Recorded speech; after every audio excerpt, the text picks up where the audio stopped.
Ciudad que ya, ya hizo su vida aquí, ya ese está bien. Ya ese es su residencia en medicina interna, ahora está aplicando para fellow um, fellow. Hace critical care y pulmonary. Y si bien es cierto la historia de él, no creo que se vaya a parecer nunca a la de nosotros, porque es una persona que sencillamente es diferente. Una de las cosas que sí nosotros hablamos, em, de, vamos a decir, perspectiva y tema común, es que ya voy aquí, es cómo se ven las cosas cuando tú estás en el proceso y cómo uno las ve eh, posterior. Nosotros quedamos en virología, de hecho. Esto fue lo último que vimos. Déjame comentarle algo de esto. Eh, como uno ve las cosas cuando está en el proceso y como sencillamente cómo cambia la perspectiva más adelante. Se los digo porque algo que yo estaba antes, de hecho, de juntarme con él, que había pensado es, cuando yo estaba, por ejemplo, en la universidad, o recién graduado y eso alrededor, como todos, y como le pasa a ustedes también, me imagino, uno inicialmente ve como,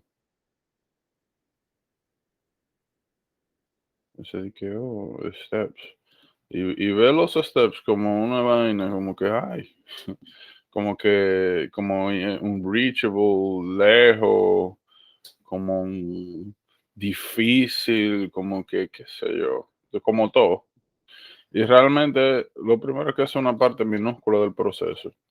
Y hay algo que es relativamente consistente eh, respecto a luego de que uno hace las cosas. Una de las cosas que nosotros estuvimos hablando es que, interesantemente, um, luego de que salimos de esto, uno, o sea, luego de que uno ve realmente la extensión de la magnitud de lo que refiere y requiere hacer los steps, que yo personalmente ni siquiera lo considero un logro personal ahora mismo. Sencillamente fue eso, como un paso del proceso, pero no, no, no lo considero algo como wow en ninguna manera. Sin embargo, al principio uno lo ve como mencioné, un reachable. Y yo creo que una de las razones más grandes por las cuales sucede esto es, una, la incertidumbre, que uno realmente no, hablando claro, ¿verdad? Se siente perdido aquí. Lo único que ves de manera constante con cada exposure de información que tú no te lo sabes, que se te olvida. Ya, eso es lo único como que uno va en el camino. Eh, Aparte de eso, pues, lo, generalmente las personas que tiene de referencia son personas que duraron 5.000 años haciendo esto, o, o uno considera regularmente que son personas que tienen más capacidad de uno, como mejores o algo así. Y, am,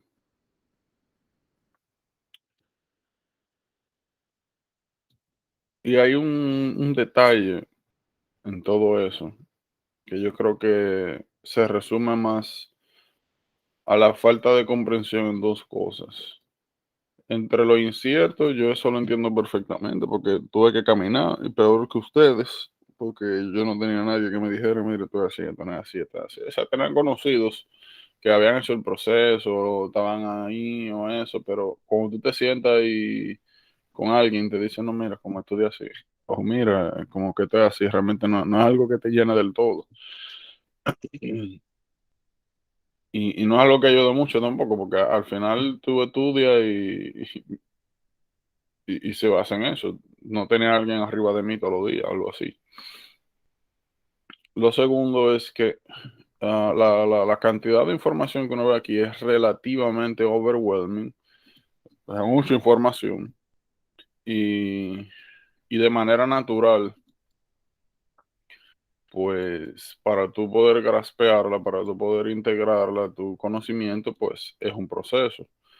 Ahora, que yo sí le puedo decir, yo soy fiel creyente de que tú agarras todos los libros de este material, todos los videos, todo lo que ustedes quieran poner como material útil y bueno, y ustedes agarran y se lo dan, no sé, a un heladero, un coquero por ahí, y le da un año.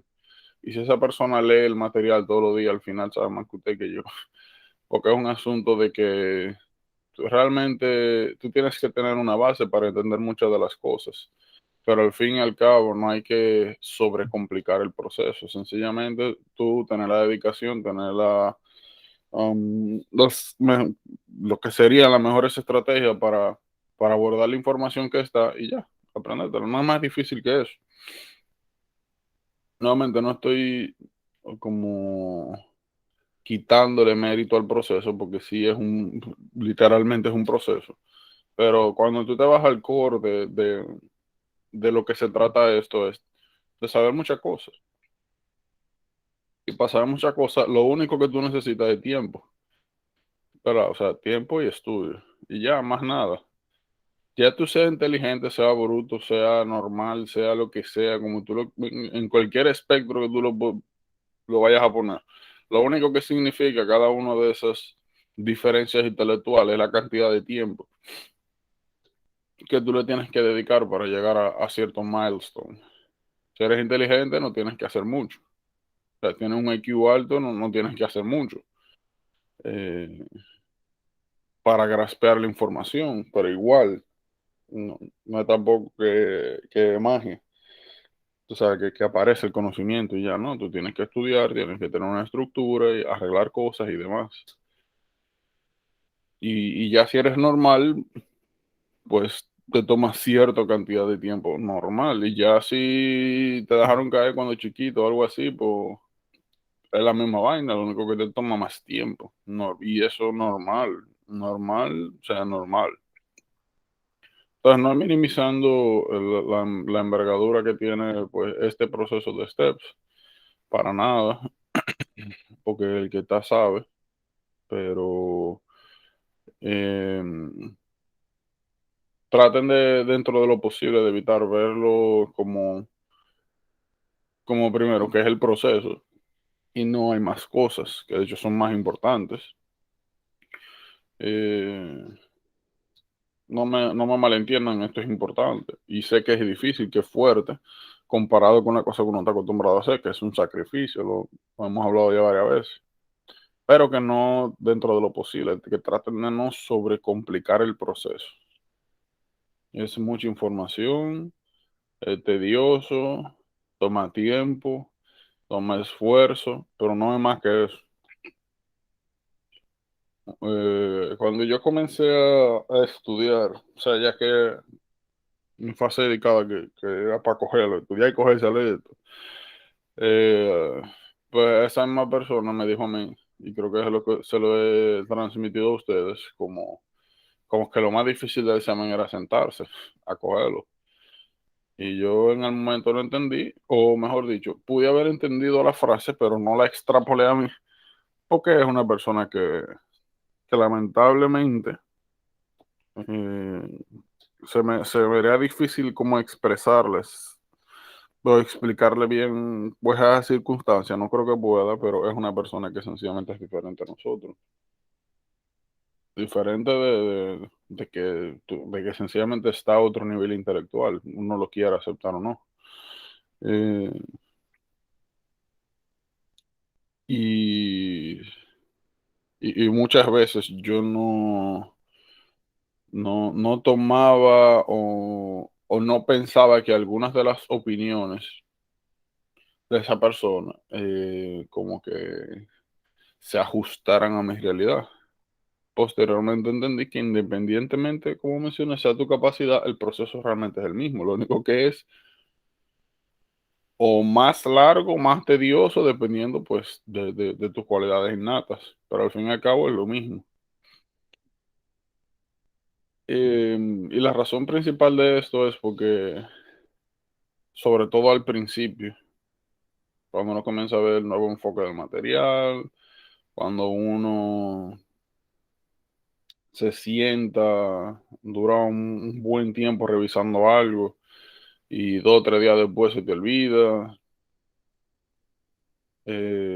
A veces esos, o pasan meses y uno como que no siente un progreso total. Uno ve una como relación entre la cantidad de cosas que estoy haciendo y sacrificando versus como la mejoría o el cambio que estoy viendo. Pues uno tiene entonces como a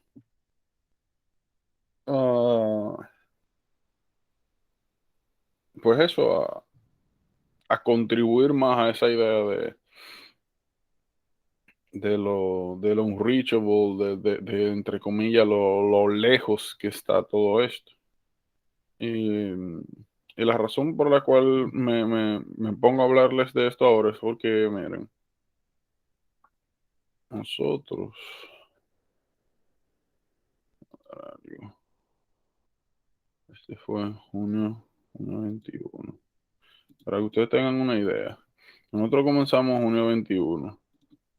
Realmente ya nosotros tenemos un mes y algo, y vamos técnicamente para el segundo, o sea, el 21, 1, 2, tenemos dos, vamos ya para casi 2 meses, de hecho. Y yo estoy casi seguro que de manera general nadie siente que necesariamente ha pasado ese tiempo. Y eso es un efecto común acá. Y como les decía, la razón principal por la que le hago estas observaciones es por lo siguiente. Traten de aprovechar cada una de las etapas pues, del proceso en el cual están. No descuiden absolutamente nada, porque cuando uno está arriba de esto, el tiempo pasa relativamente rápido. Y un mes se convierte en dos, dos se convierte en tres. Ahorita ya nosotros hemos acabado, ya hace la revisión, ya ustedes están en su fase dedicada. Y antes de usted pensarlo ya, o de razonarlo, ya usted está considerando, pensando, planificando que cuándo lo va a comprar, que cuál es la fecha que va a seleccionar. Y aunque ahora mismo quizás se siente lejos, eso está a la vuelta de la esquina. So, posiblemente una de las cosas más importantes que ustedes pueden hacer ahora es, independientemente de cómo se sientan frente al proceso, es tomarlo lo más en serio posible. Eh, Al principio es más difícil que en la mitad y al final. Y comenzar a hacer esos sacrificios de preferir dejar de hacer algunas cosas para dedicarse a esto, dejar de salir, quizá tener que decir que no a algunas cosas, de realmente sumergirse en esto, porque es lo que hace la diferencia y es lo que realmente, más que cualquier otra cosa, es lo que va a determinar cuándo usted va a salir de esto, más que cualquier otra cosa. Entonces traten de eso, de respetar el proceso en el momento donde están, de no caer como en el self-compassion, de que, no, que yo estoy estudiando mucho y como que necesito tiempo para mí, o qué sé yo. Traten de no caer en eso es porquería. Usted tiene su vida por delante para eso. Y esto es un lapso de momento de su vida. Esto no, su vida entera no va a ser así. Y como es un lapso, como un sacrificio, un periodo, hay que respetarlo para que salgan bien enteras de esto. Eso es bien importante que lo entiendan. Y no solamente de oído o como de, sí, nosotros sabemos, sino de que es imperante que realmente lo hagan, que lo integren, porque nuevamente va a ser la diferencia entre que usted para ahora, diciembre, enero, finales de enero, esté saliendo de esto o no, sencillamente como es. una de las grandes falsas, como falsas assumptions de que hay que durar 10.000 años estudiando, y no es así. No es así ni debe ser así. Ni es prudente ni es beneficioso, sobre todo por el volumen de información que hay que manejar. Y el factor, ¿verdad?, de que a uno se le olvidan las cosas. Como algo normal. So, es algo que nuevamente tienen que ir visualizando, es algo que es importante y que nuevamente va a determinar en los próximos meses qué es lo que realmente va a suceder con ustedes. Si va a ser posible, si no va a ser posible, cuándo va a ser, cómo va a ser y cómo les va a ir. Como le dije, un periodo de tiempo de su vida entera no va a ser así. Es lo que va, como les he comentado en otras circunstancias, lo que va a definir su vida, quién usted va a ser, hasta dónde va a llegar, a qué va a tener, a qué cosas va a tener disponibilidad de participar. Y como yo pues le digo a la mayoría de los grupos en su momento, no es fácil esto, es un sacrificio, eso sí, independientemente, es un sacrificio desde todos los aspectos, personal, social, económico. No es un proceso fácil, sobre todo ahora cuando comencemos a implementar los bancos de preguntas, la frustración que viene cuando uno comienza a sentarse a ver cosas que ya uno vio y que se está quemando durísimo. No, realmente no es fácil, pero lo que siempre, como les dije, lo que siempre comento es que yo creo que más difícil que este proceso y que todo eso es, una, con todo el respeto posible, o quedarse en República Dominicana, creo que eso es más difícil. O sencillamente tú saber que tienes la posibilidad de, de poder aplicar lo que estudiaste de manera decente, bien remunerada, en un escenario apto y donde te puedes desarrollar profesionalmente como se supone que deberían ser las cosas y rechazarlo, por la razón que sea, por la razón que sea, porque al final es uno que decide si sí o si no. Y nadie quiere estudiar esto para no ejercer, porque realmente toma muchos años de vida, más sacrificio y demás. So, lo que ustedes hagan en los próximos meses realmente es lo que va a definir que literalmente si lo hacen bien, qué es lo que ustedes van a hacer su vida entera. Entonces, sencillo como es. Teniendo en cuenta eso, em, y si están haciendo el sacrificio, pues háganlo bien, dedíquese. Cosa de que, independientemente de lo que pase más adelante, usted sepa que usted lo hizo todo, que usted cumplió su proceso, que usted, como dicen, pagó su deuda, que usted vivió, se preparó en el proceso y que usted tenga esa satisfacción personal de que lo dejó todo ahí,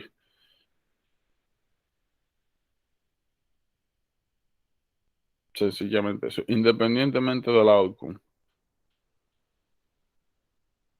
Y una de las cosas que hablé con el compañero mío fue eso, que yo, por ejemplo, veo, realmente no es que minimizo el proceso, pero yo, por ejemplo, veo mi nota, veo mi esfuerzo, veo de dónde yo vengo y contra quién me están comparando, con gente que sí recibe educación, toda esa cosa. Y yo digo, coño, ¿qué hubiese sido, verdad? Si uno hubiese tenido el chance de desarrollarse realmente, o haber tenido por lo menos el ambiente que estimulara tu desarrollo. Así que nada. realmente aprovechen el tiempo y dedíquense a esto para que salgan bien y enteros. Porque nuevamente yo no considero que aquí deba haber nadie que no pueda cumplir con lo que pues vino a hacer acá. Sencillamente eso. Ñam, ñam, ñam. En algo que yo no recuerdo bien si mencioné, que es esto de acá, por si acaso, neurocisticercosis, por si acaso.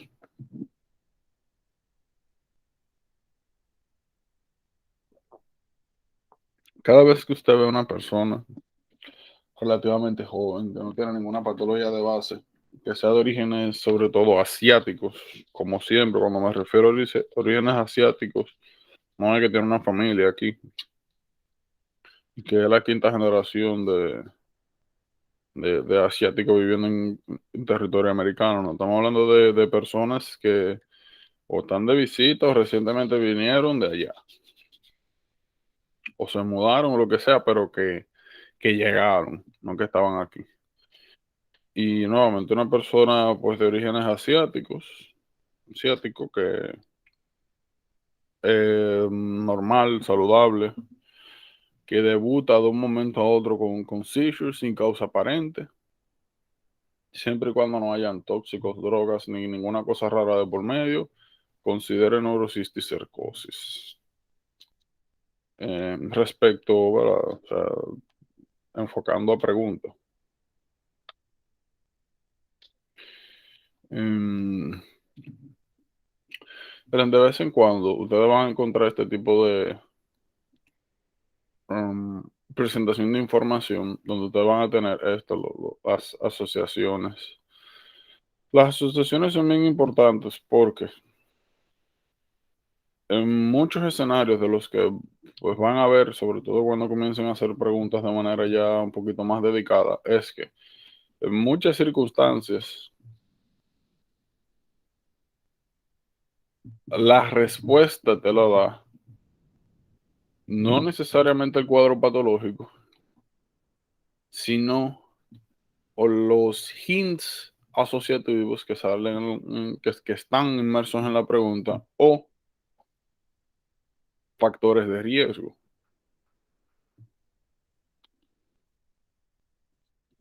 como lo mencioné acá. Toda persona joven, como dice, que venga desolado por ahí, seizures, tiene que de una vez pensar en neurocisticercosis, sencillamente eso. Las asociaciones en este proceso son esenciales. Esenciales. Bueno, y fíjense que técnicamente lo que más nosotros hacemos. Como le mencioné incluso cuando estábamos hablando de Necatora en silostoma. Cada vez que ustedes vean a alguien con iron deficiency anemia, que sea una persona que se alimente bien, que no sea una mujer con dique heavy menses, que pierde mucha sangre constantemente con el asunto este de la menstruación y demás. O sea, que no tenga una causa aparente y tenga la iron deficiency y que usted le dé tableta orales de iron y no mejore, o bien, bueno, si es una persona adulta ya, vamos a ver son sobre todo en gastro. Vamos a hablar de sangrado gastrointestinal agudo, agudo no oculto. Podemos hablar de malignancy. Podemos hablar de si hay una enfermedad inflamatoria crónica. Pero nuevamente estamos hablando de una persona joven que no tiene ninguna de esas patologías, ninguno de esos factores de riesgo, por lo que queda es, y está excluido la parte alimentaria, pues tiene que haber algo por ahí cogiendo el hierro. Así yo como eso. Entonces, hoy nosotros vamos a hablar de virología. Virología va a ser un poquito, la discusión general de virología va a ser un poco atípica, porque, como se van a dar cuenta, aquí en virología nosotros vamos a encontrar mucha información que, lamentándolo mucho, el enfoque es plano. Cuando nosotros nos referimos a plano, es sencillamente que hay información que así ya, no hay nada que explicar, no hay nada que entender, es así y ya. Lo que sí nosotros vamos a encontrar aquí son, pues como siempre, aparte de patrones,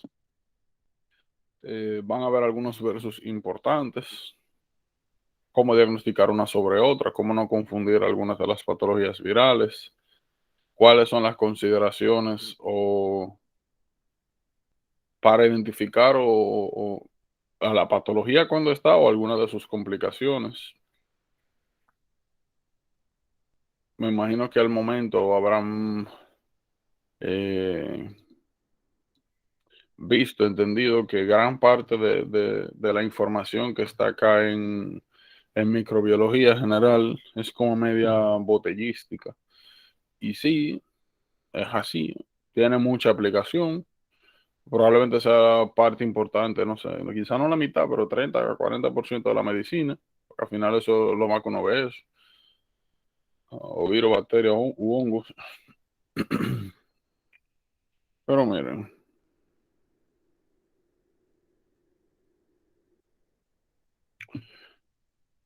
virus.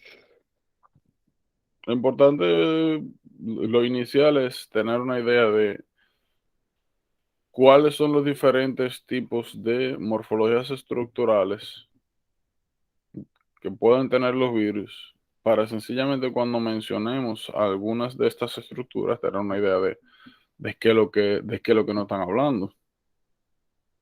Primero, de manera general, los virus se dividen en dos grandes grupos, que son los desnudos y los cubiertos. A su vez, dependiendo, en el caso de los cubiertos, dependiendo de cómo sea estructuralmente el material genético, pueden dividirse en icosaédricos o helicales. Tienen que tener algo bien pendiente y es lo siguiente. La división general es naked y envelope. Cada vez que uno piensa en algo que tiene un envelope que está cubriendo, tiende a asociarlo a mayor, a que podría tener mayor resistencia que un desnudo. Y por si acaso es lo contrario. Los virus que son envelope tienden a tener más labilidad a temperatura, cambio de pH, que los naked. Lo mismo con, sobre todo, temperaturas altas. Y la razón de esto es lo siguiente. Los desnudos tienen una cubierta principalmente como tipo membrana plasmática, colesterol, grasas. Mientras que los cubiertos generalmente la porción externa tiende a tener una componente proteico importante. Las proteínas se desnaturalizan más rápido que las grasas, tanto a cambio de temperatura como a cambio de pH. En pocas palabras, los virus que son desnudos tienden a ser más resistentes a ambiente, nuevamente, cambio de pH. No estoy hablando de la patología que causan ni nada de eso.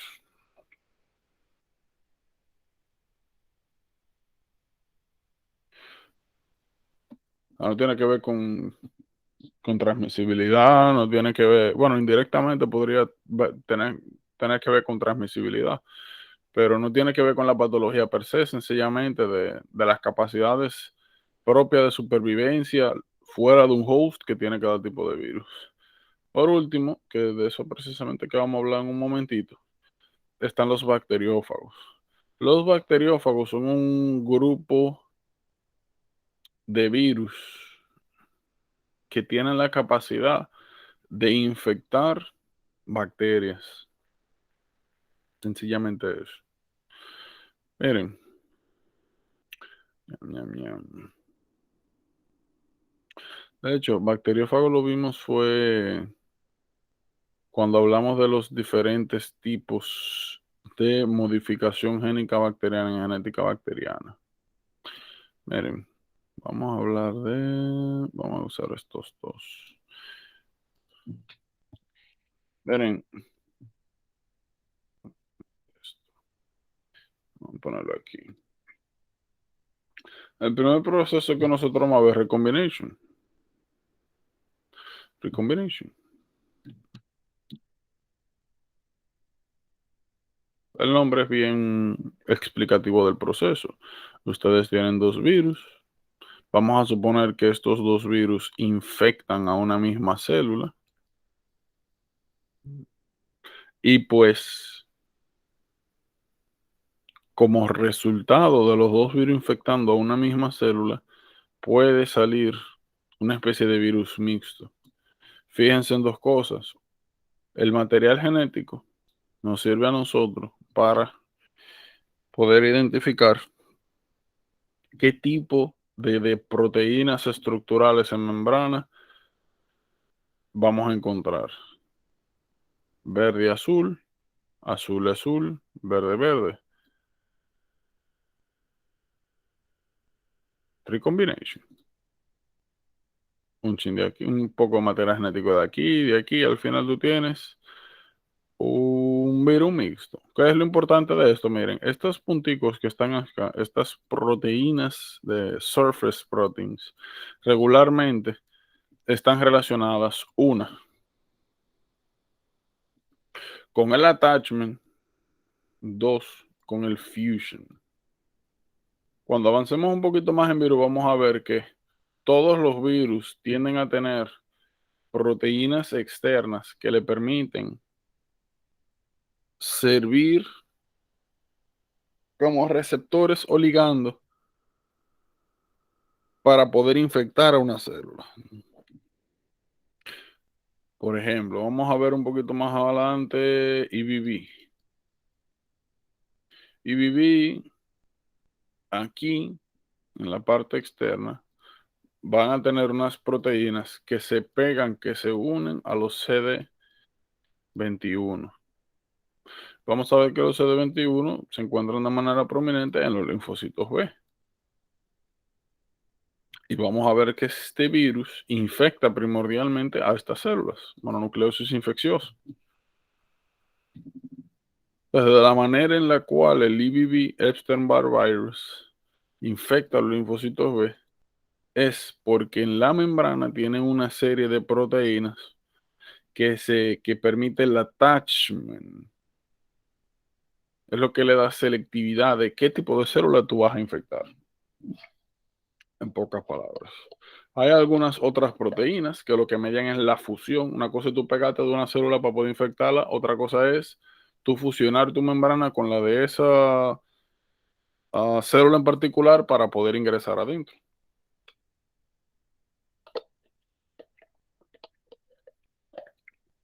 En la imagen de abajo,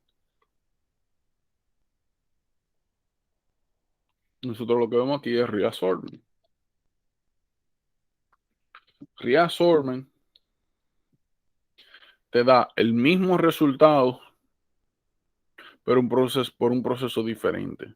Fíjense, aquí lo que se están compartiendo es segmentos de DNA entre los dos progenitores, segmentos de DNA, que finalmente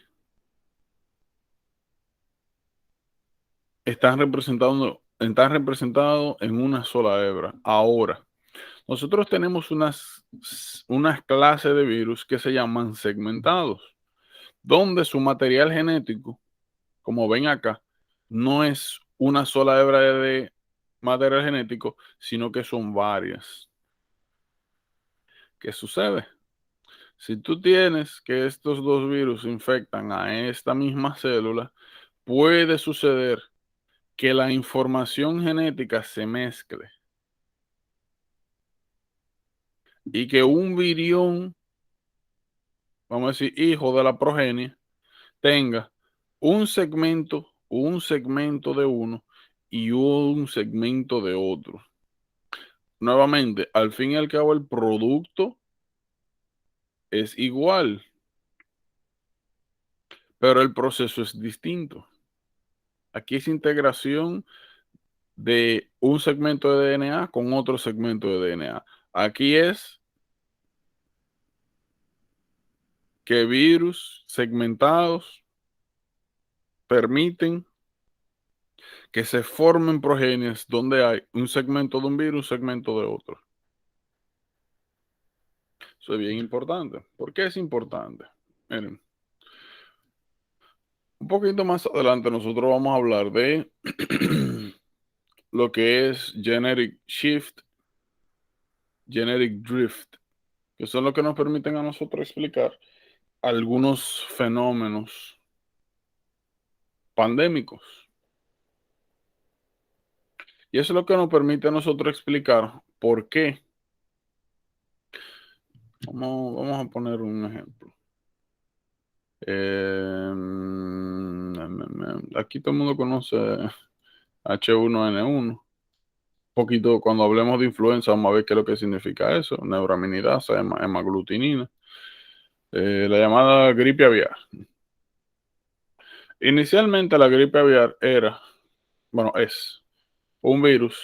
Vamos a decir que este virus infecta personas, este virus infecta pollo, infecta pollo. ¿Qué sucede? Normalmente, como ven acá, las proteínas de superficie que se presentan en cada tipo de virus es lo que le permite la selectividad. Esto solamente infecta pollo porque estas proteínas que están aquí solamente se acoplan a receptores que tienen la célula del pollo. Lo mismo acá. Esto solamente infectan humans porque estas proteínas que tienen acá, sus receptores solamente se encuentran en células de nosotros. Ahora, ¿qué sucede? Imagínense que este virión, que normalmente solamente infecta personas, imagínense que hay algún pollo salvaje por ahí donde algunas de sus células, vamos a decir el tracto respiratorio, tiene receptores parecidos a los de la influenza humana. Si por vaina de la vida y el destino, ese pollo entra en contacto con este virus, y este virus, por la similitud de los receptores que tiene este pollo con los receptores humanos, es infectado por este virus de gente. Y arriba de eso tenemos la coincidencia de que mientras se está desarrollando este virus dentro de este pollo, se infecta con el virus que le corresponde, que es de la influencia de pollo, pues puede suceder esto. Y al final tú obtienes un virus que puede infectar humanos,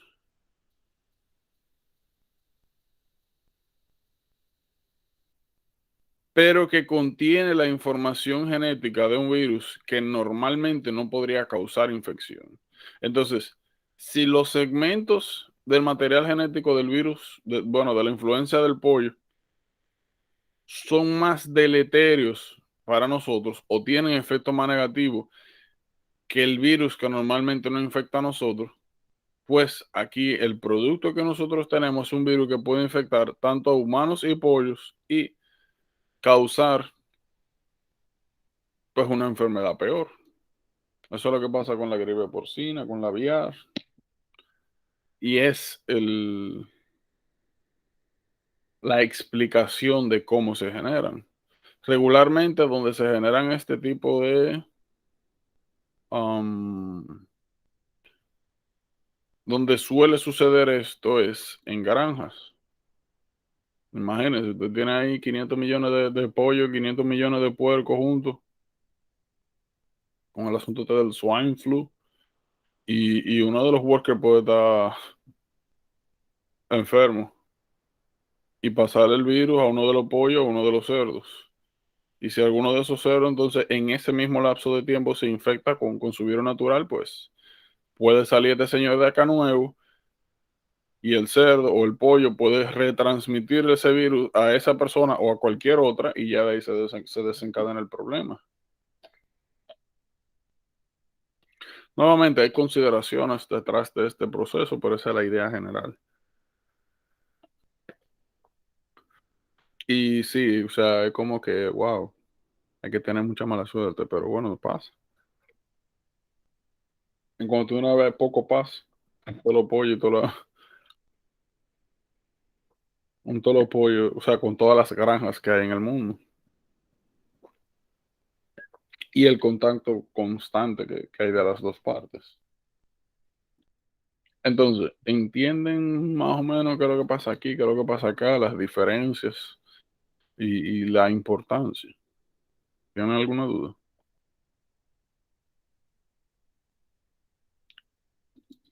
No. A ver.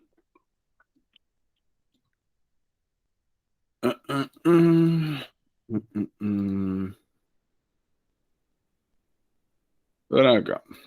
Complementation. Miren, complementation. El nombre lo dice, complementación. Hay algunos virus que son llamados virus no funcionales o defectivos. El ejemplo más claro que vamos a encontrar en el material es el virus delta de la hepatitis. El virus delta de la hepatitis es no funcional porque las proteínas que tienen la membrana no sirven para tachearse a hepatocitos. No les permiten la unión adecuada con hepatocitos. Y si tú no te puedes unir a tu célula diana, pues, ¿qué es lo que tú haces? ¿Cómo vas a causar patología si no puedes pegarte a donde se supone que vas? Ahora, ahora, el virus delta de la hepatitis regularmente, como, como no puede infectar, pues no es un problema. Ahora, cuando sí se convierte en un problema es cuando tú tienes una persona que está infectada con hepatitis B, o sea, que ya tiene hepatitis B.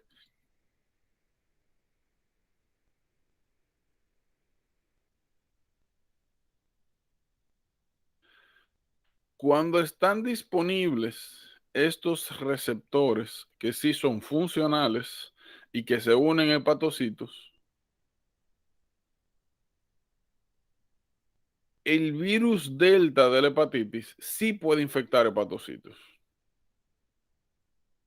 Y si ambas células infectan a un hepatocito,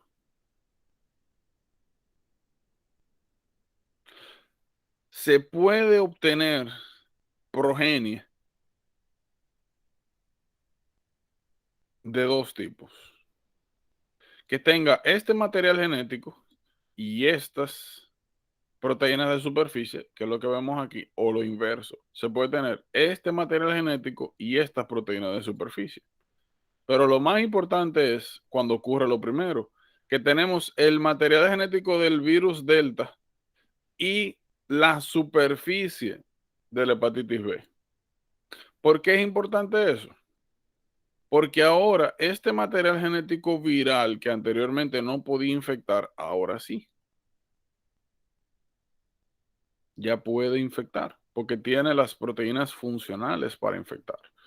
¿Qué es el detalle? Que esto solamente sucede si usted tiene la gran mala suerte de ser infectado por el o tener hepatitis B y luego adquirir delta, o que al mismo tiempo usted se infecte con los dos. Esa es la única manera que pasa. La otra consideración que hay que tener, el material genético que tiene el virus delta es de él. Entonces, aunque tenga esta cubierta ahora, luego de que infecte, ya no va a poder volver a infectar porque todos los hijos van a salir no funcionales, porque es el material genético que es disponible. Esas son las dos consideraciones con complementación. El nombre lo dice, complementación. Oh, mira, tengo estas proteínas estructurales de membrana, puedo ser infeccioso. No las tengo, no soy infeccioso. Como dije, el trade-off es que si bien es cierto de manera transitoria, este material genético viral puede infectar sus hijos, toda la progenie que salga de aquí no va a ser infeccioso, a menos nuevamente que sean dos células infectadas por los dos virus, que nuevamente hay que tener mucha mala suerte, pero es posible. Entonces, lo interesante de complementación y de estos dos tipos de hepatitis es que cuando tú tienes hepatitis B, vamos un poquito más adelante, lo más normal es que como que self-resolve, que se resuelva sola, de hecho, sin vacuna, sin tratamiento, ni nada, eso es lo más común. Si a ti te infectas de delta, pues no te pasa nada, porque nunca penetra, al hepatocito nunca entra, por el problema de las proteínas estructurales, que no permiten infección. Ahora, si tú tienes Beta y delta, eso es casi RIP. Te da una superhepatitis. Regularmente tiene un curso agudo, fulminante, eso es para que te termine de morir. Este se resuelve solo, generalmente, como 90-95% de los casos. Este no causa absolutamente nada, pero te infectan los dos. Adiós, hígado. Complementación, el nombre lo dice. Miren, este que nosotros vamos a ver es... Ups, ups, ups, ups.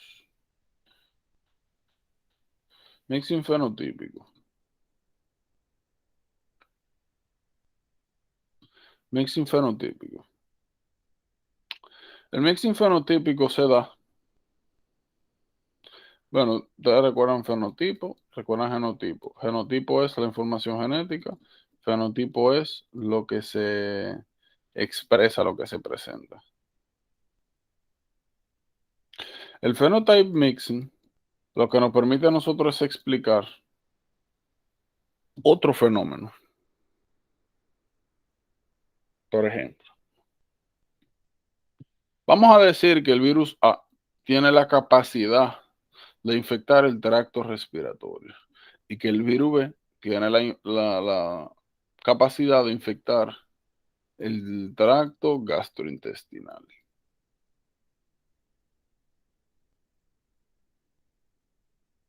Pues por el asunto de las proteínas de superficie.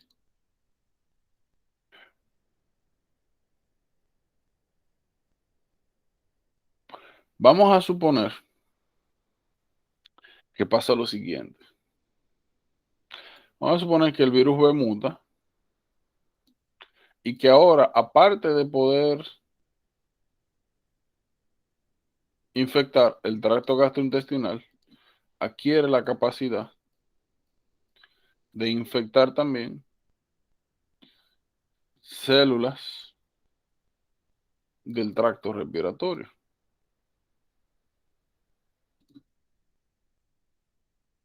Mutó este segmento aquí y ahora no solamente infecta el tracto gastrointestinal, sino también tracto respiratorio.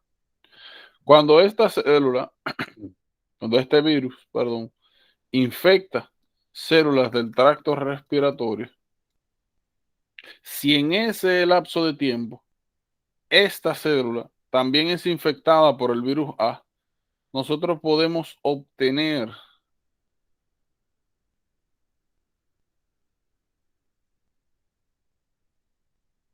el material genético de A con la capacidad infecciosa del virus B. O sea, podemos obtener que el virus A ahora de manera transitoria tiene la capacidad de infectar células del tracto gastrointestinal. ¿Cuál es el detalle? Que como mencionamos hace un momento, si bien es cierto, esta de manera transitoria puede infectar células del sistema gastrointestinal, como el material genético que hay es solamente para tracto respiratorio, pues los hijos o la progenie de este grupo celular viral solamente va a poder infectar tracto respiratorio, que fue lo que mencioné aquí. La diferencia es complementación. La diferencia es que tú tienes un virus que no es funcional, que se convierte en infeccioso cuando obtiene proteínas estructurales de otro virus funcional. La diferencia es que aquí tenemos dos virus funcionales.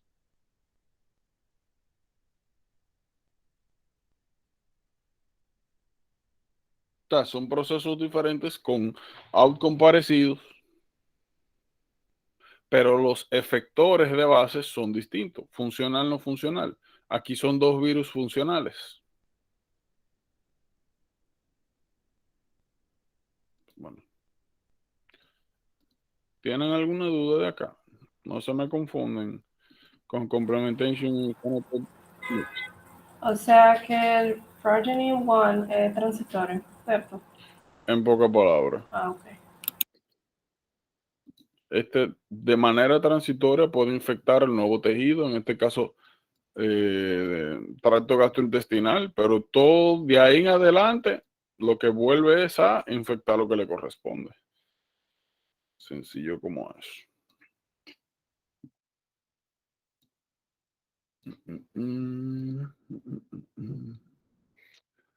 Miren, esto es un cáncer. Mm, Miren, le voy a hacer dos comentarios. El primero, nosotros vamos a ver, bueno, aquí está, que nosotros tenemos diferentes tipos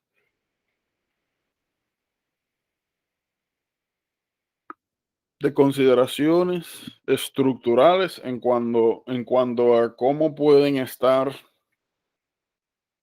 um, hechos, estructurados, valga la redundancia, el material genético de un virus. Puede ser DNA, RNA, como vemos ahorita, pueden tener envelope, pueden estar desnudos. Miren, le voy a decir lo siguiente. Dentro de lo posible, bueno, y vamos a ver que se subdividen. En DNA pueden ser o double stranded o single stranded, lo mismo con esto, pueden tener un strand o dos strand. Oigan bien,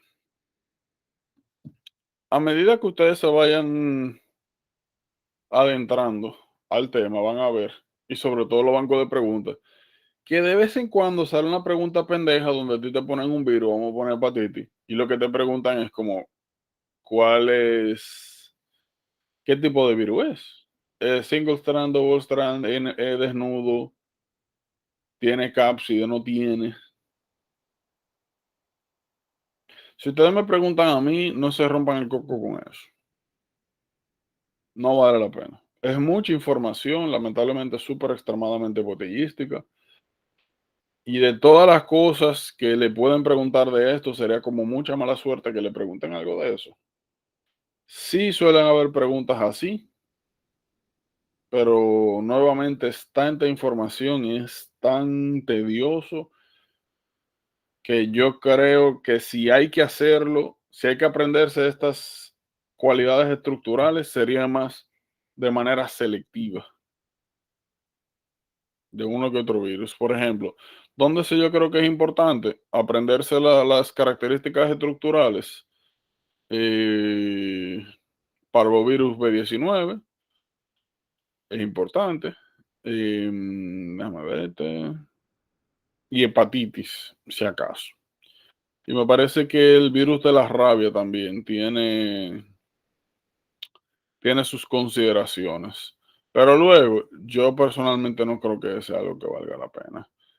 Quizá molusco, que suelen preguntarlo bastante también.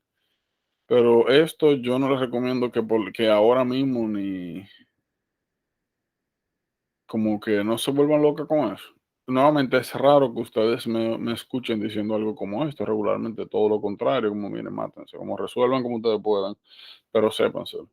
Pero aquí esto es un poquito diferente. En pocas palabras, se supone que usted debería de saber cuáles son las consideraciones estructurales de técnicamente la mayoría de los virus. ¿Vale la pena para mí? No. ¿Es posible que salga alguna pregunta relacionada a esto? Sí, sí, lamentándolo mucho, pero eso es pura memoria. Miren, herpes, aquí todo el mundo conoce herpes. Ustedes saben que herpes se divide en herpes simples. Herpes simples tipo 1, tipo 2, que sigue ese mismo orden, boca y órgano sexual. Cada vez que usted ve a alguien que salga con vesículas alrededor de la boca o en las encías, que sean vesículas dolorosas, agrupadas, que piquen y que regularmente, bueno, parece maestro, vesículas nuevamente agrupadas, que duelan como el diantre, que pican como el diantre. Si sale alrededor de la boca, piensa en uno. Si sale alrededor de los genitales, piensa en dos. Tratamiento a ciclovir. Pregunta salvaje.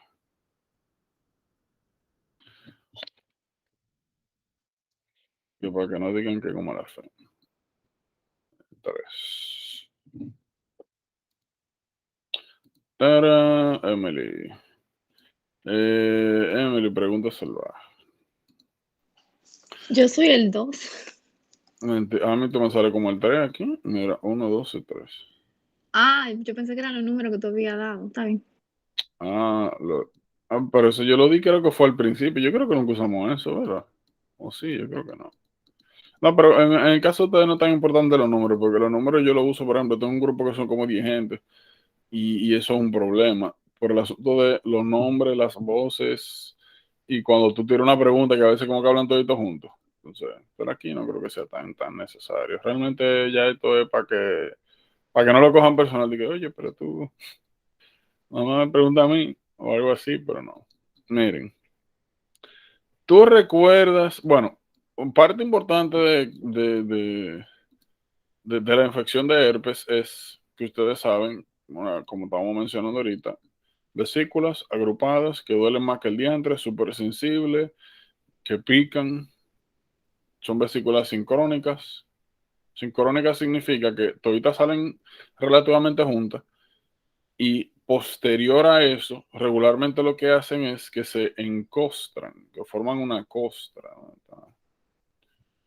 Forman una costra que parece de hecho impético, más o menos así. Forman una costra y después sí gelean y ya. Solo normal. ¿Qué sucede? Es muy, ¿verdad? Ya nosotros sabemos también que regularmente cuando sale una vez tiende a salir recurrente de manera esporádica, sobre todo cuando hay o estrés o algún tipo de inmunosuficiencia. So, y también sabemos que el virus, cuando está la primera infección, migra a los ganglios sensitivos posteriores y se queda dormant. Se queda durmiendo por ahí. Infecta una neurona sensitiva, se queda por ahí tranquilito y de vez en cuando lo sale. Típico de herpes. Eh, entonces, Emily, ¿tú recuerdas cuál era el mecanismo por el cual sucedía eso? ¿Cómo era que El, el meca virus el mecanismo infectaba? por el... Ajá. Ajá, que el virus infectaba neuronas sensitivas superficiales y posteriormente llegaba a los ganglios sensitivos posteriores. Tú dices el transporte. Ajá, Pero te dejan pensar. el transporte y pues más importante, O sea, por el- dining, es que tú dices eso, por... ajá, por dineína. Recuerden que herpes utiliza dineína para migrar de las fibras sensitivas neuronales hacia el ganglio posterior sensitivo donde permanece dormante. Bien, y esa migración inicial a través de la dineína es lo que le permite posteriormente causar infecciones recurrentes. Eso es importante. Vamos a ver. Víctima número 2.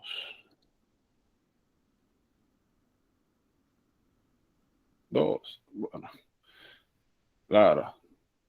Lara pregunta. ¿Qué patología nosotros, bueno, aparte ahora de herpes, conocemos o hemos discutido relacionada a dineína?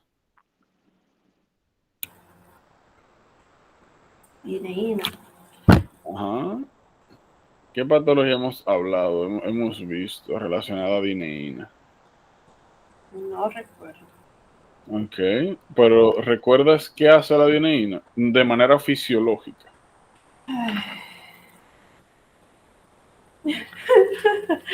No sé si reírme, señora.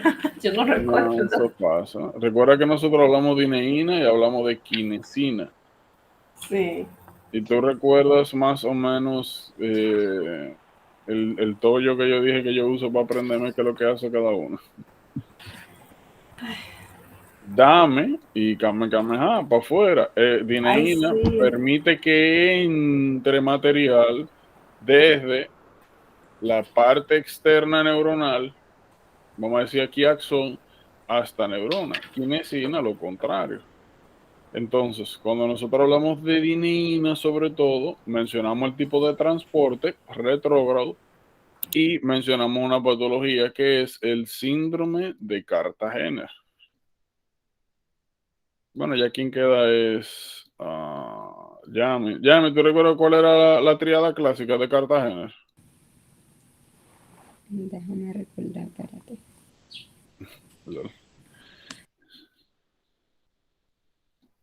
Te voy a ayudar. Infertilidad en males, subfertilidad en mujeres, subfertility en mujeres y ahí mismo aumento de embarazo, de riesgo de embarazo ectópico.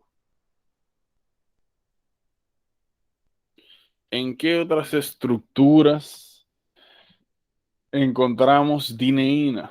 En los cilios. Y sabemos que los cilios, primero, es lo que permite la correcta migración del óvulo desde la ampulla, que es donde ocurre la fecundación, hacia la pared posterior uterina. Es lo que facilita que llegue. Por eso hay aumento de riesgo de embarazo ectópico. También sabemos que el epitelio respiratorio tiene cilio que permite barrer el moco, literalmente, moverlo. Si perdemos esa capacidad, tenemos infecciones recurrentes de las vías respiratorias, sobre todo respiratorias bajas. También sabemos que cuando hay infecciones de las vías respiratorias bajas recurrentes, estamos en riesgo de desarrollar bronquiectasia. En la otra característica, situs inversus, dextrocardia. Habíamos mencionado de que la dineína era un componente esencial en las estructuras ciliares y que las estructuras ciliares se utilizaban por los diferentes órganos en el proceso embriológico para que cada grupo celular migrara a los sitios clásicos de ubicación de cada órgano. Dextrocardia. ¿Recuerdan que nosotros vimos la radiografía? Y vimos, mira, que el corazón está para el otro lado. Está para la derecha en vez de para la izquierda. Sitios inversos. Entonces, eso es Cartagena. Cartagena. ¿Por qué yo estoy preguntando eso ahora? Bueno, se relaciona con herpes. Entonces, ustedes no se pueden, ¿cómo se llaman? No se pueden sorprender si más adelante ustedes ven preguntas asociadas. Le ponen, por ejemplo, imagínense que ustedes le pueden poner una foto de herpes. Vamos a poner esto. Si ustedes le ponen esto y le preguntan, bueno, naturalmente tú lo que esperarías si te enseñan esta imagen que te preguntan es herpes o cuál es el tratamiento, que es ciclovir. Pero, ¿qué pasaría si yo le pongo esta imagen y lo que le pregunto a usted, cuál es una de las características de la patología donde hay una mutación de la proteína que utiliza este virus para causar infección recurrente? Lo primero que usted tiene que saber es, Pero esa pregunta está salvaje hasta de entenderla. claro que no. O tú vas a ver que no. Ahora, yo le dije, ahora ustedes lo ven así, porque mira, déjame escribirlo, de hecho. ¿Cuál de las siguientes características sería? ¿Cuáles características clínicas encontraríamos en un paciente la, con mutación en la proteína que utiliza este virus para causar infección recurrente? Miren la pregunta. ¿Cuál de las siguientes características clínicas encontraríamos en un paciente con mutación en la proteína que utiliza este virus para causar infección recurrente? El primer paso, ¿cuál es el diagnóstico? herpes simplex virus. Segundo análisis, ¿de qué proteína me hablan? Infección recurrente, proteína, dineína. Tercero, mutación de la dineína, síndrome de Cartagena. Entonces, antes de yo revisar la pregunta, ya yo sé cuál puede ser. O me van a preguntar su fertilidad e infertilidad. Por ejemplo, me ponen A, infertilidad en mujeres. B, subfertilidad en hombres. C, infertilidad en hombres. D, quistes hepáticos. ¿Cuál será la respuesta?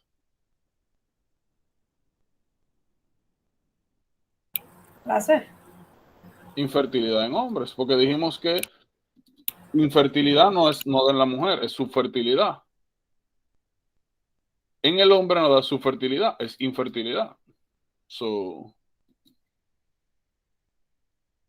cuando ustedes lo ven desde esta perspectiva, no es necesariamente difícil. Lo que pasa es que son preguntas de diferentes niveles. Aquí yo no te estoy preguntando directamente por la patología, te estoy preguntando por una característica de la fisiopatología y lo estoy utilizando para preguntarte sobre otra patología. Esas son las preguntas del diario vivir que ustedes van a ver aquí. Y nuevamente, parece difícil, pero no necesariamente. La dificultad no está en, bueno, la dificultad está primero en entender la pregunta y la segunda dificultad es de usted tener el pool de información que necesita para hacer los acercamientos que se le están requiriendo. Por eso yo digo, yo puedo entender que ahora quizás ustedes me digan eso, como que guay, qué pregunta, pero no, ahora ustedes lo ven así porque todavía está en el proceso de exponerse a las preguntas, de exponerse a la información y se ve como guay, pero ustedes van a ver con el tiempo que no, que luego de que ustedes llenen, bueno, veamos diferentes tipos de estructuras de preguntas y tengamos esto, una estructura de responder general, va a ser más fácil. Por otra parte, cuando ustedes llenen ese vacío de información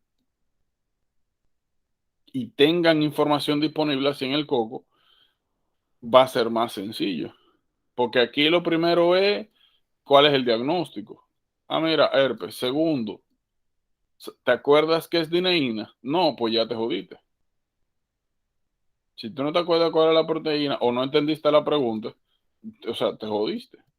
O sea, sencillo como eso, porque aquí ya o la pegar, bueno, es difícil de pegar porque regularmente, como ustedes ven, las opciones que yo puse aquí son cosas bien parecidas, que es lo mismo. Si usted no tiene claro lo que es subfertilidad o qué es infertilidad, o si causa in o sub en cuál de los sexos, pues te puede confundir fácilmente. So, este es el tipo de cosas que ustedes se van a encontrar. Por eso, pues, aprovecho el momento para hacerle la observación. Y nuevamente, ahora se ve de que guay, pero eventualmente le vas a ganar. Es un asunto de exposición y nuevamente de estrategia, de abordaje, más que nada. Y ustedes se van a dar cuenta. Ahí sí hay preguntas difíciles, pero dentro de esas difíciles, esta no creo que sea necesariamente difícil. Sí, compleja, sí. Difícil, no. Difícil, no. Pero como siempre al principio, ustedes se lo van a ver. Eh, pues eso, incómodo, difícil, pero van a ver con el tiempo que no. Miren, ups. Como siempre, esas son las características generales, ¿verdad? Miren, ahora hay consideraciones. Ñam, ñam, ñam, ñam, ñam, ñam, ñam, ñam, ñam.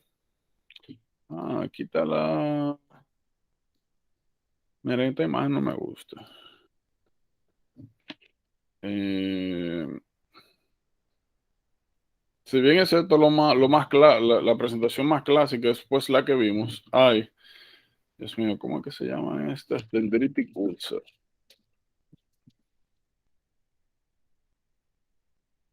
Mírenla ahí. Herpes también puede causar keratoconjuntivitis. Ahora, esta imagen que está aquí no me gusta, porque no es característica. Lo característico del herpes, de la queratitis herpética es esto, que se desarrolla una úlcera dendrítica, como si fueran literalmente eso, como prolongaciones dendríticas neuronales. Lo otro, herpes simple. Miren, nosotros vamos viendo, a medida que avancemos, vamos a ver un patrón. Trigeminal ganglio. Ahí para allá que se va a convertirse en dormant. Ahora, ¿qué pasa? Todas las estructuras de la cara, lo vamos a ver en músculo esquelético más adelante, están compactas, una al lado de otra. Y lo que está justamente detrás de eso, pues, el cerebro.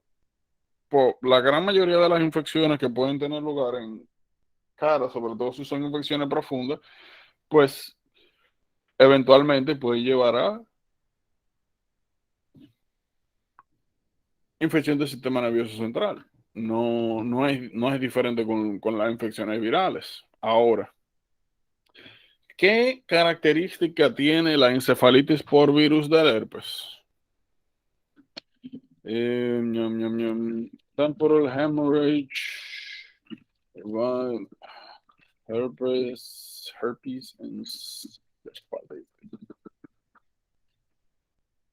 Nosotros vamos a ver muchos tipos de encefalitis, pero la que es causada por herpes tiene esta característica, herpes encephalitis. Cada vez que ustedes vean una persona que está teniendo meningitis, como meningitis-like seizures, y cuando le hacen una imagen, un ataque, sale uno o ambos lóbulos temporales, prendió como un bombillo, eso es sangre, hemorragia. Eso es bien característico y sugestivo de herpes encephalitis. Hemorragias temporales secundarias a meningitis viral, no lo piense. Herpes encephalitis, eso creo que no está aquí, ¿verdad? No, no está aquí. Eso es importante. Aconsejo que no tengan eso por ahí. Hemorragia temporal, secundario, le llaman también meningitis aséptica, porque no sale nada. O sea, no sale bacteria. Lo que sale, la glucosa sale bien, los linfocitos altos, proteína alta. Otra cosa, muchas veces cuando se trata de herpes encephalitis, o le van a poner una imagen de esta donde van a ver un cúmulo de sangre, una hiperintensidad en campos temporales, o le van a hablar de piel santocromía, o le van a decir que le hicieron una punción lumbar y que el líquido salió amarillo. Normalmente el líquido encefalorraquídeo literalmente debe ser como agua. Cuando se ve amarillo, eso se llama santocromía y eso es indicativo de hemólisis en el sistema nervioso central. Amarillo es bilirrubina. Si tú estás teniendo un sangrado, eventualmente se digieren esos eritrocitos, liberan bilirrubina que tiñen de amarillo el líquido cefalorraquídeo. Entonces, santocromía, el hallazgo de santocromía en el sistema, en el líquido cefalorraquídeo es un indicador de hemólisis. Y como mencioné, temporal hemorrhage, bien sugestivo de herpes encephalitis. Anoten eso por ahí. No está aquí en el libro. Ñam, ñam, ñam, ñam, ñam, ñam, ñam, ñam, ñam. Ya. Miren, hay algo interesante también. Miren esto. Viral meningitis more common with HSV2 que con uno. Imagínense que mañana ustedes les sale una pregunta literalmente así. Le dicen que una persona que estaba en su casa, que desarrolló fiebre, alteración de la conciencia, que tiene signos meningios, que no puede doblar el cuello, que tiene Kerner, Brudzinski, todos los signos meningios del mundo. Cuando usted hace una imagen, aparece esto, dice, mira, sangre temporal, eso es herpes virus encephalitis. Y te dice, ¿cuál es el agente causal? O sea, ¿quién es que está causando patología? Te ponen A. Herpes simplex virus 1. B. Herpes simplex virus 2. No se pueden sorprender con esto. Dicen, pero las dos la causan. Sí. Pero si no te dicen más nada y te dicen en el libro te dice que la causa más común es el 2, pues esa es la pregunta, el más común. Ahora, si te dice que tenía lesiones en la boca y demás, pues es el 1. ¿Me siguen? La respuesta puede cambiar dependiendo de la información que te den. No te dicen nada. Llévate del más común. Te dan algún dato sugestivo que puede ser 1, como dije, lesiones en la boca, periorales, pues 1, no es 2, porque el sitio de inóculo es el que está ahí, activo.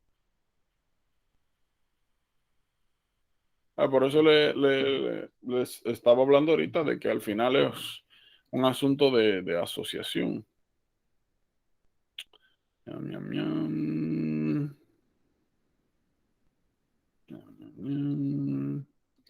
Como le mencioné, esta úlcera no me gusta. La otra sí es bien dendrítica. Esto es esto. Vamos a hablar de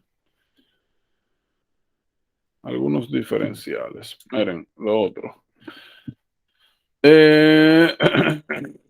Miren, varicela. De varicela nosotros tenemos 2 patologías de interés, que es chickenpox. No me acuerdo. Así mismo que le llaman varicela, porque alguna gente le dicen viruela, pero no es viruela, varicela. Y shingles. ¿Cómo usted identifica desde lejos chickenpox? Sencillo. Sencillo, sencillo, sencillo, sencillo. Cuando yo le hablé hace un momento de las lesiones vesiculares que se desarrollan en herpes, mencioné una palabra muy específica, que es, le dije, aparecen vesículas sincrónicas.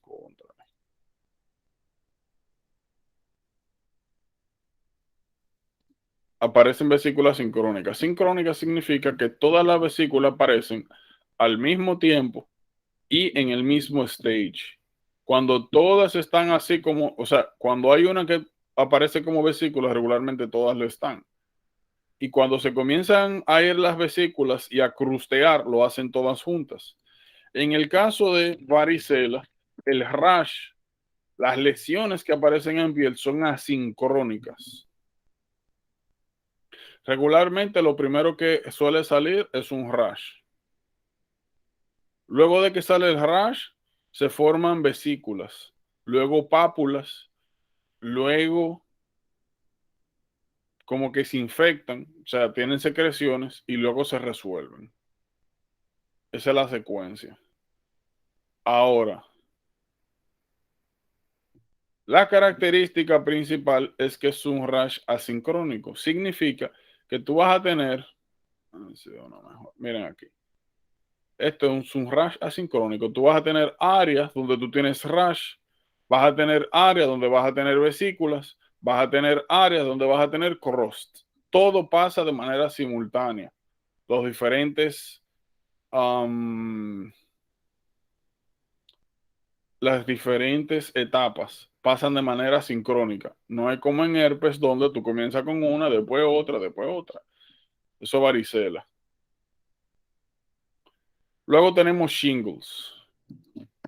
Shingles, o también llamado herpes zóster, es una complicación de varicela que no da en el momento, sino que da más adelante.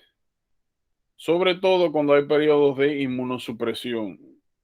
Cada vez que ustedes vean un rash vesicular que se distribuya en dermatomas, esto es un dermatoma, que se distribuya en dermatomas y que no crucen la línea media. Por ejemplo, aquí. Este rash viene desde la espalda, de la parte media de la espalda y termina aquí en la parte media de adelante. No cruza. Porque los nervios de este lado, de los ganglios sensitivos de esta parte, vienen desde la espalda y lo que ya inerva sensitivamente el otro lado después de la línea media son los ganglios sensitivos del otro lado. Por eso el rash nunca cruza. Tienen que considerar shingles en toda persona mayor que entra en alguna especie de inmunosupresión, ya sea que comienzan a darle esteroides, ya sea que tiene VIH, cualquier causa de inmunosupresión y aparece este tipo de rash, shingles, aunque puede pasar de manera esporádica también.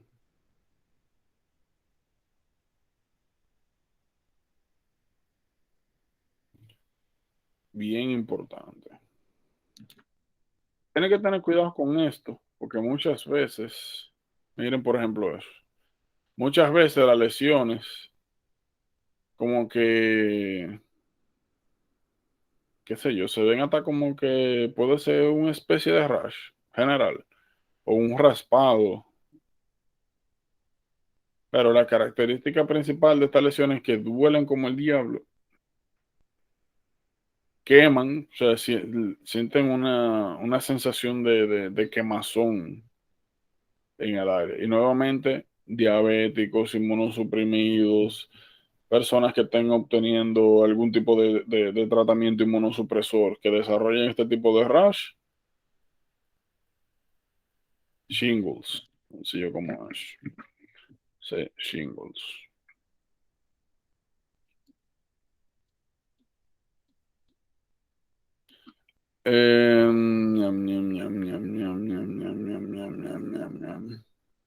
Fíjense que nosotros estamos abordando las generalidades. Siempre hay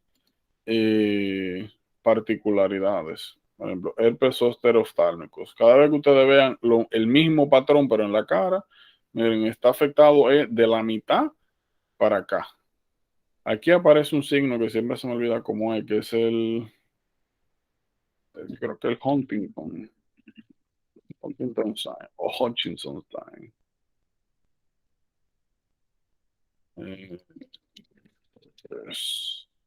No, ese mismo es.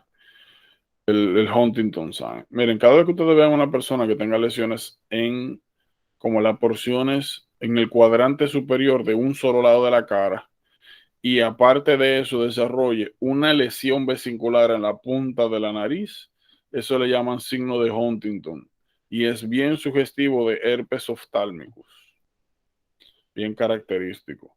Hay otro síndrome que es el Ramsay-Hunt syndrome. En el síndrome de Ramsay-Hunt, nosotros tenemos afectación del facial y también tenemos afectación del canal auditivo. También puede ser causado por herpes facial y auditivo y por supuesto parálisis facial y afectación de oído, síndrome de Ramsay-Hunt. Importante. Ñam, ñam, ñam, ñam, ñam, ñam. Oh, miren aquí, EBV. Miren, EBV y CMV. EBV, Epstein-Barr virus, CMV. Oigan bien, que creo que eso fue de hecho algo que aclaré en estos días en el grupo. Miren, EBV y CMV, los dos causan la misma patología que es mononucleosis infecciosa. Mononucleosis infecciosa. ¿Cuáles son las características de mononucleosis infecciosa? Y oigan, déjenme ver, miren. Sí, aquí está. Miren, hay algo que tenemos que comenzar a hacer y no es solamente con este material, sino en general. Como hemos hablado de las exigencias a medida que avancemos van a ir aumentando. Por ende, quizá no a partir de mañana, pero posiblemente a partir de, bueno, sí, mañana, pasado mañana, ustedes van a comenzar a tener más participación. Imagínense, por ejemplo, que yo agarro ahora y digo EBV, CMV. mononucleosis infecciosa. Entonces yo comienzo a preguntar, ¿cómo nosotros identificamos mononucleosis infecciosa? ¿Cómo sospechamos de eso? Y comienzo a preguntar, Yamile, dime, Lara, ¿qué tú opinas? Emily, y así. So, ya te saben. Miren, mononucleosis infecciosa. ¿Cuándo sospechar de que alguien tiene mononucleosis infecciosa? Miren, cada vez que usted tenga una persona joven, ustedes saben que mononucleosis es lo que le llaman enfermedad del beso. Se transmite a través de saliva. Y voy a hacer algo con eso, saliva. Joven que desarrolle linfadenopatía generalizada, hepatosplenomegaly, fiebre. Son síntomas, todos son síntomas como generales. Pueden también tener afectaciones de garganta, de hecho, faringe. Cada vez que ustedes vean esto, una persona joven, mononucleosis infecciosa. Vamos a poner generalized lymphadenopathy. Vamos a ver. Miren esto. Linfadenopatía. Linfadenopatía generalizada es que ganglios linfáticos de diferentes segmentos del cuerpo aparecen inflamados. Usted le pone la mano en el cuello y hay ganglio inflamado. Le pone la mano en el groin, en la área crural, hay ganglios inflamados. Que usted toque el área hepática, está inflamada, que normalmente el spleen no se toca en examen físico, usted puede percutir y escuchar, pero no tocarlo. Si lo toca, en esplenomegaly. Cada vez que ustedes vean eso y afectación que puede ser o no, que pueda haber afectación o no de garganta, pero lo más común es que sí, piensen en mononucleosis infecciosa. Tiene que tener un cuidado con mononucleosis. Y es lo siguiente. Miren ahí.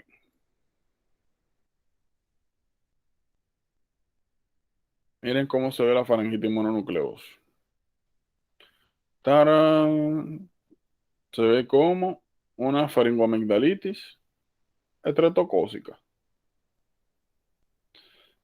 Por ende, esto va a ser un diagnóstico diferencial importante de faringoamigdalitis estreptocócica. Pero vamos a dejarlo ahí. Vamos a hablar de eso ahora. Primero la patología.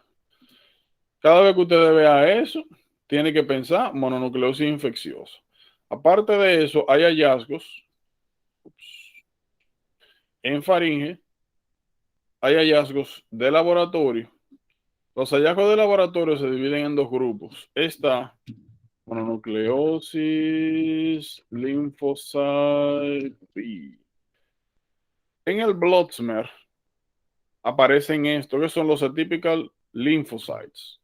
Cada vez que ustedes vean eso como un linfocito como que tiene una morfología extraña, que el núcleo, en vez de ser redondito y bonito como es, así como la membrana plasmática, tiene como una estructura general alterada, con esta sintomatología, linfocito atípico, mononucleosis infecciosa. Mononucleosis infecciosa. Lo otro es el llamado monospot test. El monospot test o heterophile antibody test está positivo en EBV. Así como usted diferencia entre EBV y CMV, los dos dan lo mismo. La diferencia es que EBV da monospot test positivo y CMV da monospot test negativo. Es la única diferencia que van a ver. Ahora, ¿cómo nosotros hacemos el diferencial entre faringoamigdalitis estreptocócica versus mononucleosis infecciosa? Si los dos dan placa, y generalmente lo que uno, cuando a uno le duele la garganta, le dice abre la boca y si ve placa, penicilina. Y ya vemos que no es así. Hay que hacer diferencial. Entonces yo pregunto, ¿cómo hacemos el diferencial? Sencillo. Faringoamigdalitis estreptocócica es una patología. Bueno, primero es bacteriana. Las enfermedades bacterianas tienen a tener la característica de que afectan áreas locales. Por ende, faringoamigdalitis estreptocócica va a ser una inflamación local de faringe y amígdalas y ya. Y ya. En mononucleosis estamos hablando de hepatoesplenomegaly, estamos hablando de, de afectaciones extrafaringe y amígdala. Estamos hablando de afectación sistémica, hígado grande, spleen grande, linfadenopatía, que no solamente está en el cuello, sino que aparece regado en el cuerpo entero. Cuando veamos este patrón, ya eso no es faringometalitis estreptocócica, ya esto es mononucleosis infecciosa. Porque eso es importante. Cada vez que alguien tiene mononucleosis infecciosa y se le da amoxicilina o un derivado de esto, penicilina, en las primeras 24 horas luego de administrar este fármaco suele aparecer un rash en el cuerpo completo. Por eso es importante hacer la diferencia entre mononucleosis y faringometalitis estreptocócica. Bien importante, bien importante. Saliva. Un poquito más adelante nosotros vamos a hablar de congenital CMV, de los efectos que tiene tú tener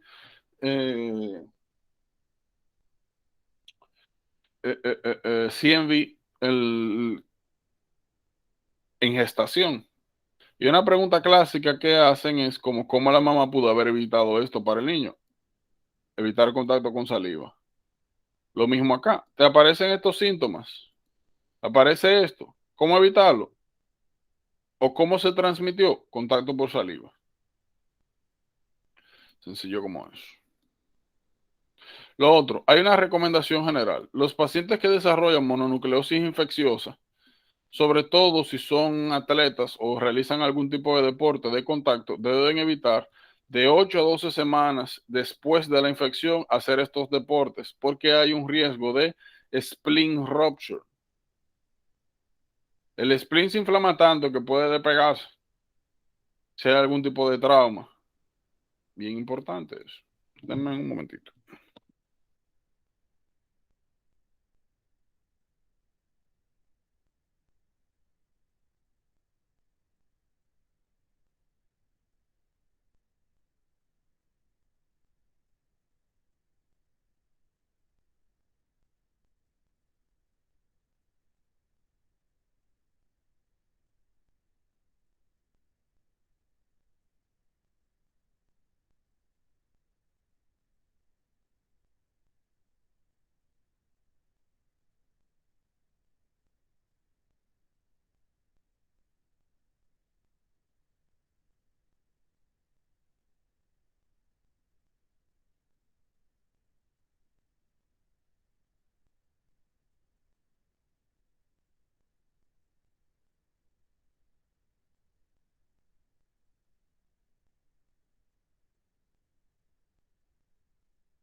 Pues sí. Entonces, yo me imagino que con lo que hemos hablado, ustedes van entendiendo un poquito de cómo se complican las cosas. Eh, que ya, por ejemplo, cuando ustedes ven una garganta así, no es solamente, no tienen que ver solamente la garganta, sino hay signos sistémicos. Hay hepatosplenomegalia, linfadenopatía. Hay mononucleosis. Luego la otra pregunta que viene es, ¿quién es? ¿Es este o es este? Heterofile antibaritas. Pero luego lo que viene es, ¿qué recomendaciones? Evitar deporte de contacto por la próxima semana por riesgo de splenic rupture. Lo otro que mencionamos, mononucleosis más amoxicilina, rash en las primeras 24 horas. ¿Por qué ese rash es importante? Porque se puede confundir fácilmente con una alergia a penicilina. Una pregunta. Ajá. Si, por ejemplo, te ponen un caso de mononucleosis y te ponen las dos opciones, yo sé que está el monospot test, Ya, pero en esa es la caso, o una. sea, te lo van a poner siempre o pueden, por ejemplo, a veces uno pone el más común, sería Epstein-Barr, si te ponen la dos opciones y no te dicen no. Siempre, esa pregunta, ¿tú sabes dónde está? O sea, cada vez que ustedes revisen el material y aquí no te especifique de que uno es más común que otro y te pongan un test, tú vas totalmente rely en el test. Ok, Siempre o te van a preguntar por el test o te van a preguntar qué hacemos ahora para saber la causa, heterofile antibody o algo. Pero en esos casos particulares no es difícil que te pongan de que A, B y no te pongan de que nada, de nada, de nada, de nada. Eso sí no va a pasar. Y a menos, como le dije, que esté claro acá si hay alguna causa más común sobre otra o algo así, no es algo importante. No es algo importante, no es algo importante. Ñam, ñam, ñam, ñam, ñam. Entonces, como le decía, yo imagino que ya quizás están viendo como la cosa, como se va complicando un poquito más a medida que avanzamos, porque van apareciendo patologías que se parecen bastante y que pues hay que diferenciar. Lo bueno es que regularmente lo que diferencia una cosa de otra o son tests o consideraciones a la hora pues, de la presentación clínica per se. Entonces, esto es esto. CMV, miren, aparte de monospot test, algo que sí puede,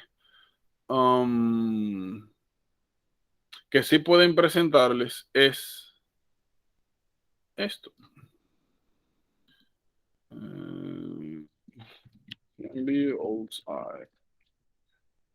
Esto, le pueden poner una imagen también. Fíjense que, bueno, esto parece un alien, pero miren acá. Ojo de búho.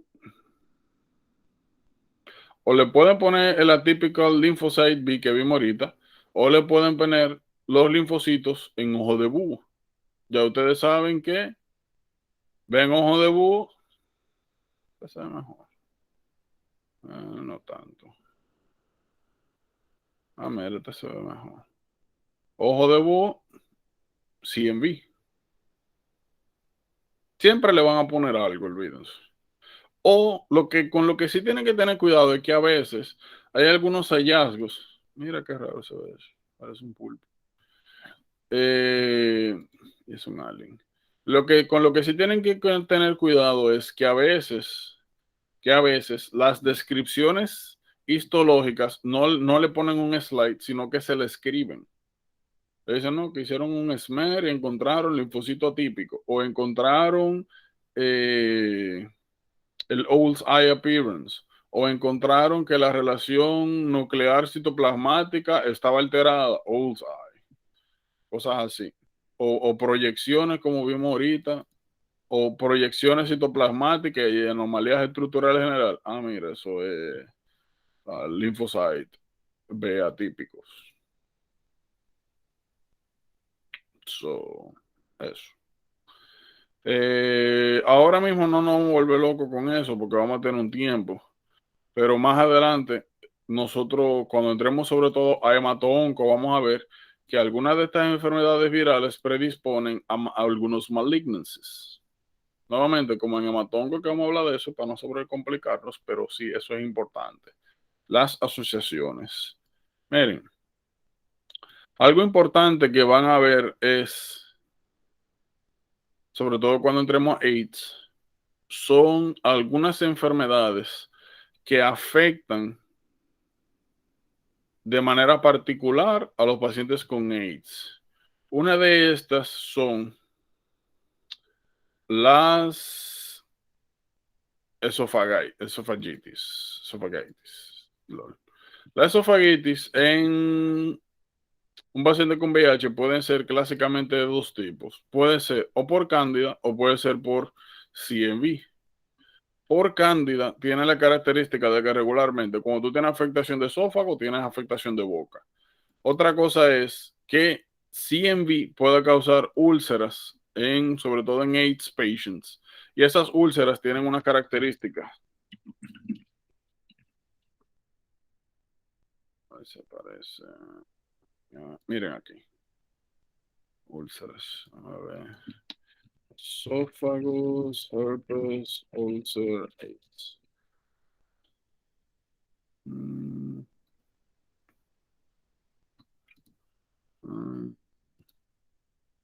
Bueno, mire, esta se ve.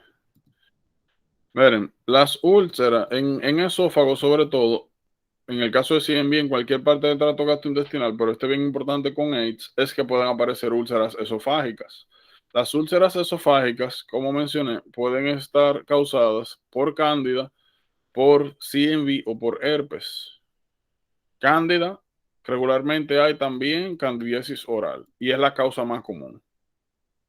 Ahora, en CMV nosotros vamos a encontrar úlceras esofágicas que tienen un patrón lineal, literal, como un row. Y no solamente pasa en esófago, puede pasar en cualquier parte del tracto gastrointestinal, por si acaso. En el caso de herpes es diferente, regularmente lo que aparece es esofagitis solamente, y las úlceras son dispersas. Como ven, miren, lineales, y aquí, miren, hay rega por otro lado.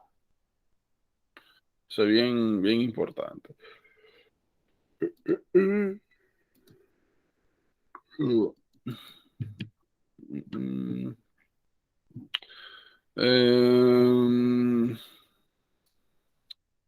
Miren, de este sí lamentablemente tenemos que hablar ahora. En el Kaposi sarcoma. Kaposi sarcoma. Cada vez que ustedes vean a una persona que desarrolle en cualquier parte de la piel este tipo de lesiones que parecen purpúreas y haya no solamente AIDS, sino cualquier tipo de inmunosupresión de base, piensa en Kaposi sarcoma y tiene que pensar por infección de herpes tipo 8. ¿Qué cuidado tiene que tener con Kaposi sarcoma? Que Kaposi sarcoma puede aparecer literalmente en cualquier lado de la piel y puede aparecer en gastrointestinal también, tripa para allá metido. Cada vez que ustedes tengan un paciente de que con AIDS o cualquier enfermedad, normalmente inmunosupresión.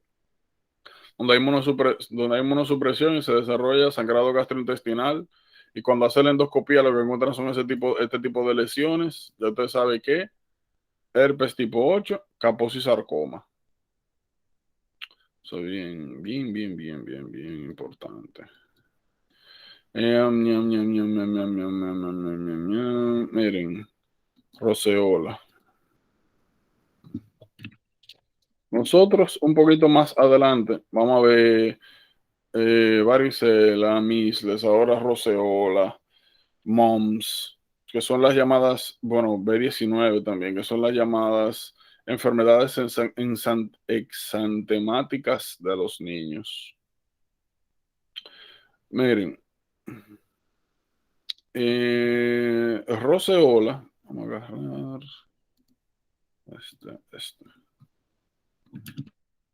Miren, déjame ir un poco acá.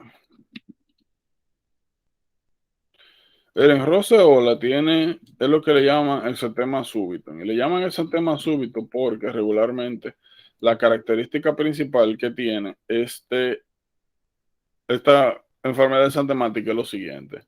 Tiene un niño totalmente normal que desarrolla spikes de fiebre regularmente rodeando los 39 grados Celsius y que par de días después desarrolla un exantema. Los rashes en los niños, nosotros vamos a ver que es bien importante dónde salen y hacia dónde van. Por ejemplo, vamos a ver que con measles el patrón es distinto. Con measles es lo que le llaman sarampión. Es distinto. Vamos a ver que con mumps es distinto. Aquí este rash tiene la característica principal de que regularmente es centrífugo, o sea, los rash se van a caracterizar dentro de dos distribuciones. Bueno, hay más de dos, pero o van a ir del tronco hacia afuera o van a ir al revés, de afuera hacia adentro. Centrífugo, centrípeto. Ahora, los que van de afuera hacia adentro van a tener dos patrones. Bueno, más de dos, pero si resumimos, va a ser de extremidades hacia adentro y ya podría comenzar en algún lado de las extremidades, como vamos a ver en Rocky Mountain Spot Fever, que comienza de los wrists hacia adentro, o pueden tener una distribución como es en measles, que va. Vamos a ver rubella rubeola, measles y German measles, que comienza en la cabeza y de ahí se distribuye a tronco. Eso es bien característico.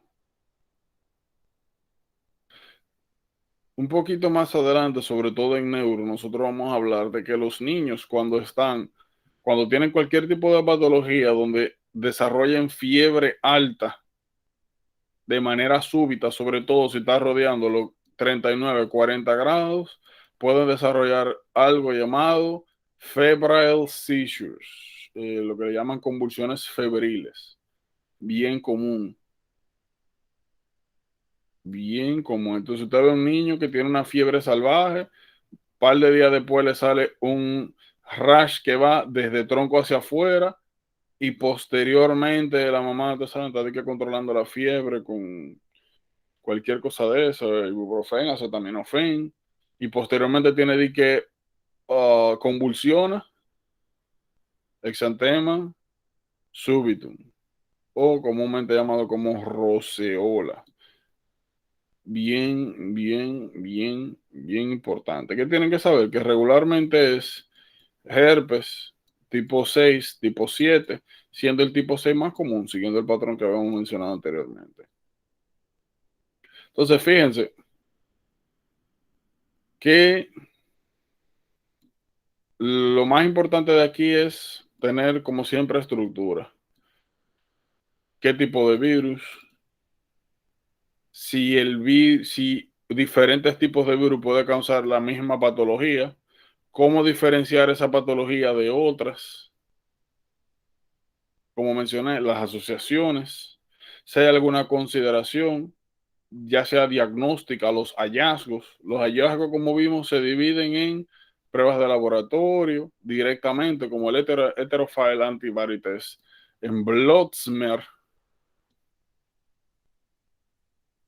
las lesiones, dónde aparecen, cómo aparecen, como mencioné ahorita, cómo de manera general diferenciar entre si una infección bacteriana o viral. Ya nosotros vimos que las infecciones bacterianas suelen ser locales y que las virales suelen ser sistémicas.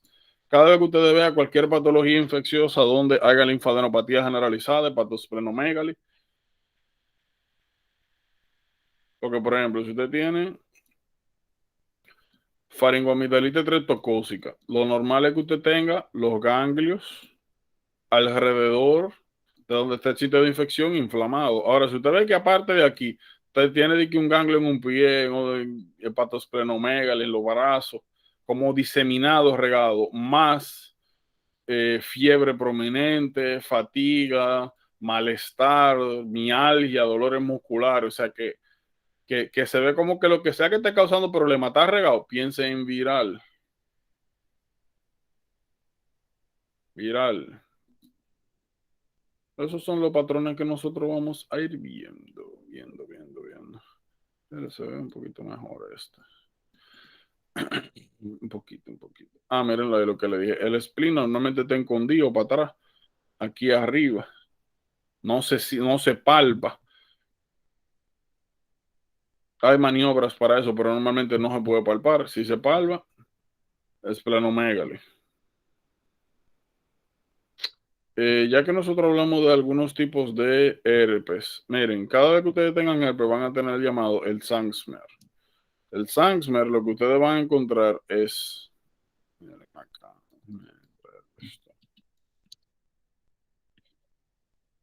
Sangsmer. Miren, tienen que tener cuidado con los test. Por ejemplo, en el caso de herpes, nosotros tenemos varios tipos de pruebas. Nosotros tenemos pruebas que nos hacen sospechar de un diagnóstico que se utilizan aquí en el examen, pero que no necesariamente es lo que realmente se realiza. Regularmente son, ¿cómo se llama esto? Que lo utilizan como desde el punto de vista académico. Cada vez que usted tenga alguien con herpes y tenga lesiones activas, vesículas, usted puede agarrar una vesícula, abrirla, tirarle tinción y microscopía. Y si ustedes ven este tipo de células, miren acá, tiene un núcleo, dos núcleos, tres núcleos, cuatro núcleos, cinco núcleos, células multinucleadas, eso es positivo para el test de sangre. Y regularmente lo que hable de herpes. Eso es importante. Ahora, si a ustedes le preguntan cómo hacer el diagnóstico definitivo de herpes, pues naturalmente va a depender de dónde, porque ya vimos que usted puede tener herpes en piel y herpes en sistema nervioso central. Regularmente, cada vez que usted tenga una infección viral del sistema nervioso central, lo mejor es PCR. Ahora, en el caso de piel, si bien siento el Sangsmer es fácil, sencillo, no es invasivo, no hay que joder mucho, barato, no es un test diagnóstico, es un hallazgo sugestivo. El test es o PCR, regularmente es de lo que le van a poner, o viral culture como definitivo. Pero por si acaso, ustedes saben que herpes es técnicamente un diagnóstico clínico, pero por si acaso. Por ejemplo, hay otra cosa. Miren acá, nos está hablando de los hallazgos de sangre, nos está mencionando aquí los Codria Inclusion, pero no hay imagen. Ya ustedes saben lo que tienen que venir a hacer.